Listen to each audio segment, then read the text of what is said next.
when you welcome a new child into your life. It really is a special time, and it thrills me to see how many dads are stepping up to that responsibility and are excited by it. You should be able to have time to spend with them and know that there is going to be a job waiting for you and that there's still going to be revenue coming into your household.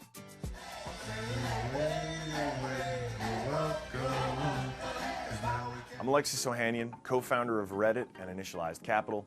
Today I'm here to talk about why paternity leave is so awesome and important, not just for dads, but also to moms.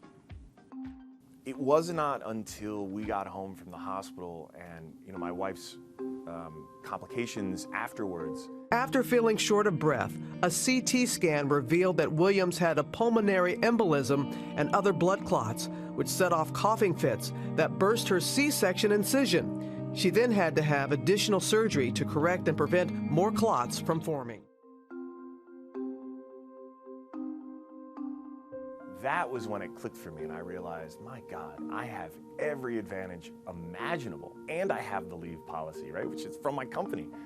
And I'm horrified at the number of Americans that don't have access to it. A number of women, a quarter of them are back to work in 2 weeks. I'm horrified that that exists and that any other American family would have to go through something anywhere similar without having that security.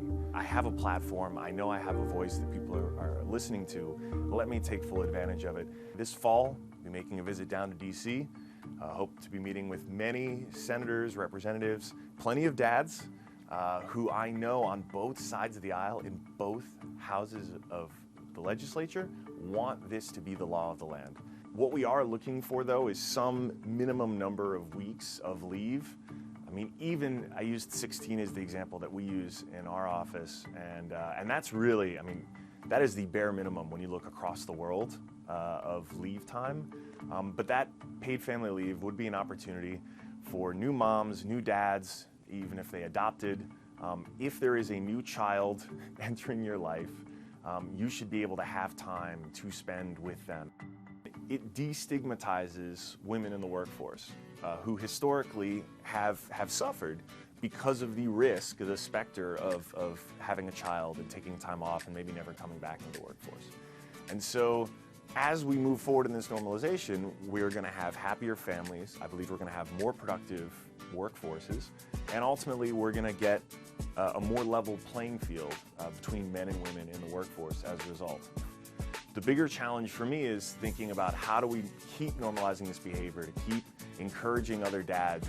I have some of the best conversations about being a dad in my gym with a bunch of other dudes who, we're either talking about gains or protein or dad life. And I don't think those things have to be mutually exclusive at all. I actually think they're more intertwined than I think we've historically realized, because men have not had as many channels or avenues to talk about this stuff.